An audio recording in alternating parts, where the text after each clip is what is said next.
Oke, kali ini merupakan video pelaporan mengajar dari rumah.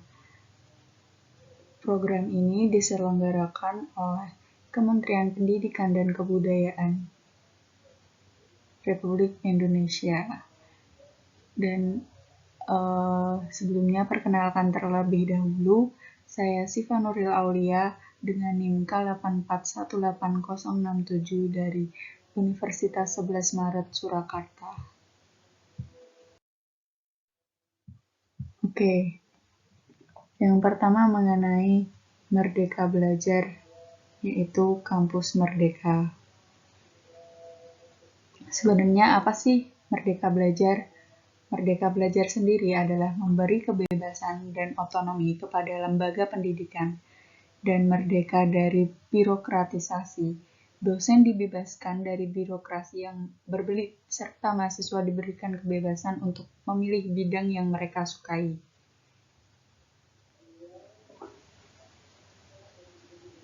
Nah, untuk kampus merdeka itu sendiri pada dasarnya menjadi sebuah konsep baru yang membiarkan mahasiswa mendapatkan kemerdekaan belajar di perguruan tinggi. Konsep ini pada dasarnya menjadi sebuah lanjutan dari sebuah konsep yang sebelumnya, yaitu Merdeka Belajar. Dalam penerapannya, konsep ini nantinya mahasiswa akan diberikan keleluasaan selama 2 semester pada 2 program belajarnya untuk melakukan kegiatan di luar kelas. Konsep ini pada dasarnya menjadikan mahasiswa untuk lebih bersosialisasi dengan lingkungan di luar kelas. Jadi mahasiswa nantinya secara tidak langsung akan diajak untuk belajar caranya hidup di lingkungan masyarakat. Pada dasarnya, kebijakan tersebut bertujuan untuk dapat mengenalkan adanya dunia kerja pada mahasiswa sejak dini, sehingga kemudian mahasiswa akan jauh lebih siap kerja setelah nantinya lulus dari sebuah perguruan tinggi yang tersedia. Programnya sendiri terdapat 8 jenis. Yang pertama yaitu mengenai magang atau praktik kerja, yang kedua mengenai membangun desa atau kuliah kerja nyata tematik, yang ketiga mengenai pertukaran pelajar, yang keempat mengenai studi atau proyek independen, yang kelima mengenai asisten mengajar di Satuan Pendidikan Indonesia, yang keenam mengenai penelitian riset, yang ke-7 mengenai kegiatan wirausaha, dan yang ke-8 adalah mengenai program kemanusiaan. Nah, untuk program kemanusiaan sendiri itu memiliki latar belakang Indonesia banyak mengalami bencana alam, baik berupa gempa bumi, erupsi, gunung berapi, tsunami, bencana hidrologi, dan seperti sekarang ini juga terdapat pandemi. Perguruan tinggi selama ini banyak membantu mengatasi bencana melalui program-program kemanusiaan. Namun, pelibatan mahasiswa selama ini bersifat voluntary dan hanya berjangka pendek. Dengan adanya kegiatan ini, maka perguruan tinggi dapat menyiapkan mahasiswa unggul yang menjunjung tinggi nilai kemanusiaan dalam menjalankan tugas berdasarkan agama, moral, dan etika, serta melatih mahasiswa memiliki kepekaan sosial untuk menggali dan menyelami permasalahan yang ada, serta turut memberikan solusi sesuai dengan minat dan keahliannya masing-masing.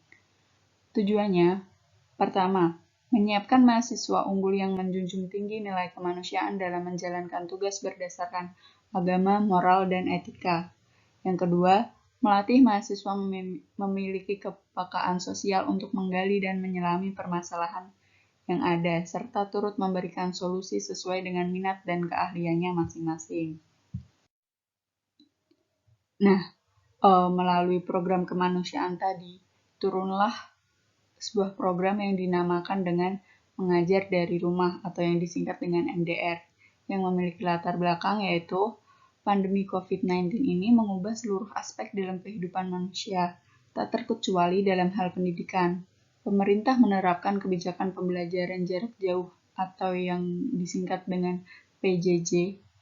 Namun, hal ini juga memicu munculnya permasalahan baru, di mana orang tua resah karena mereka yang memiliki kewajiban bekerja mengaku kewalahan untuk menggantikan peran guru di rumah, serta siswa yang merasa keberatan dan mungkin membutuhkan adaptasi dalam melakukan pembelajaran yang hanya dilakukan secara online di rumah.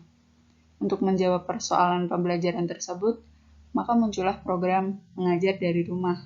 Program ini mensinergiskan potensi yang ada dari mahasiswa di Indonesia yang juga menaruh perhatian pada nasib pendidikan anak di Indonesia. Untuk siswa sasarannya, berada di Yayasan Lentera Solo.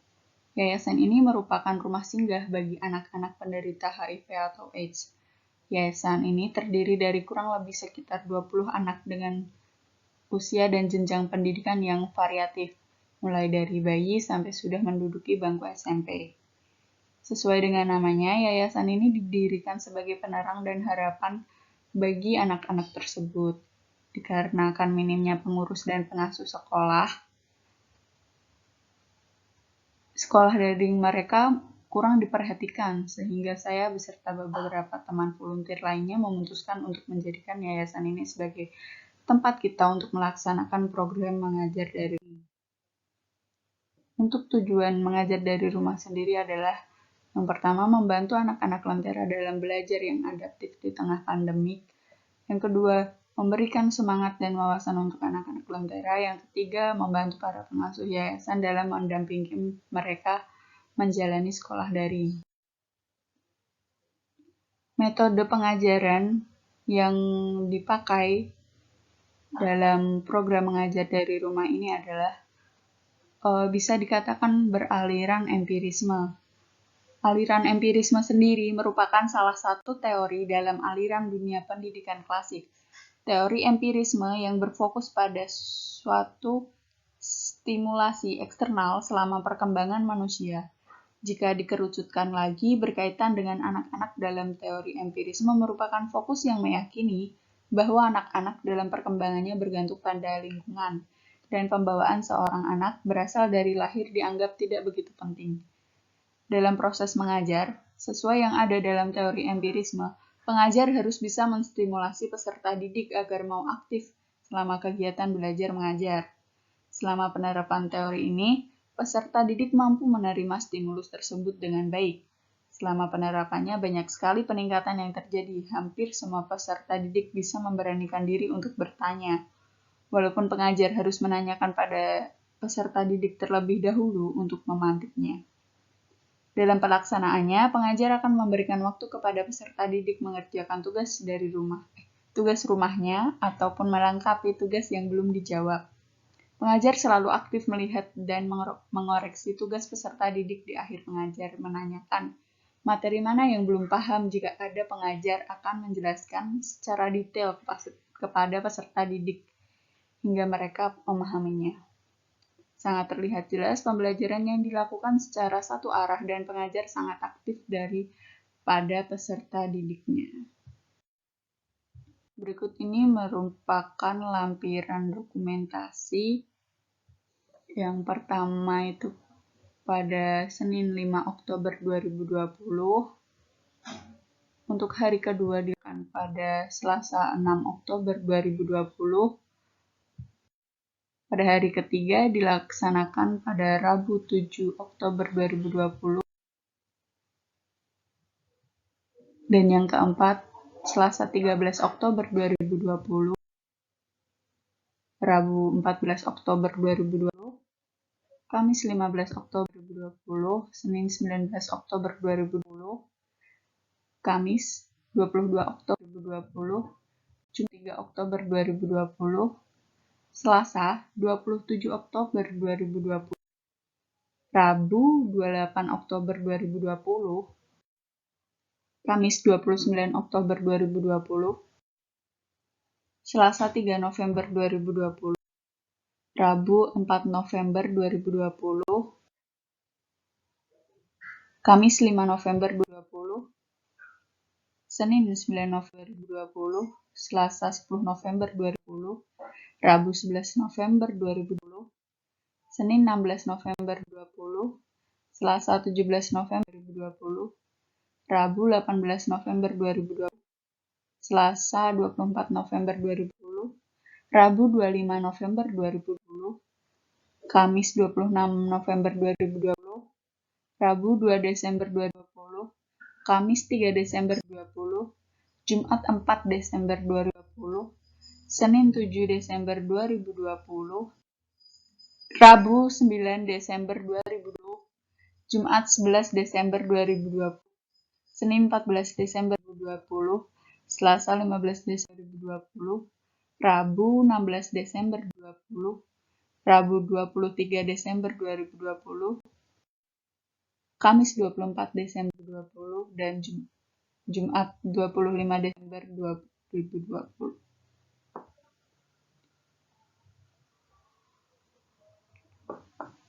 Begitulah lampiran dokumentasi yang ada pada program mengajar dari rumah ini. Semoga dapat berlanjut ke depannya, apalagi saat pandemi di mana sekolah juga dilaksanakan secara online. Dengan begitu membutuhkan pendampingan yang lebih bagi anak-anak menjalankan kegiatan belajarnya. Terima kasih, semoga bermanfaat. Wassalamualaikum warahmatullahi wabarakatuh.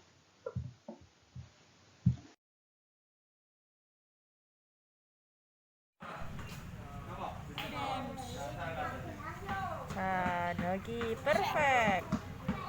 Iya, Danu pinjam. Danu mana lumba-lumbamu? Gajah di Danu. Saya kurang. Danu singa. Singa oren. Pak Yara melo ya? Enggak apa-apa, boleh. Boleh melu enggak? Ya, boleh. Pintar. Pelangi alangkah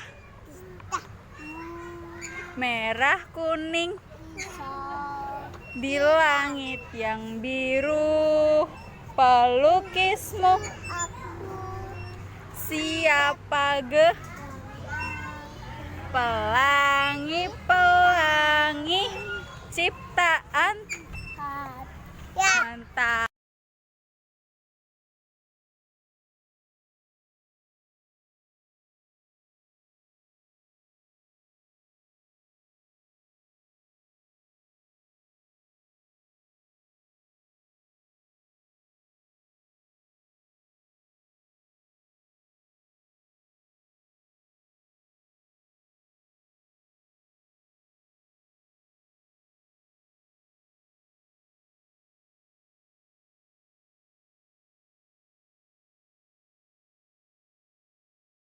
Assalamualaikum warahmatullahi wabarakatuh.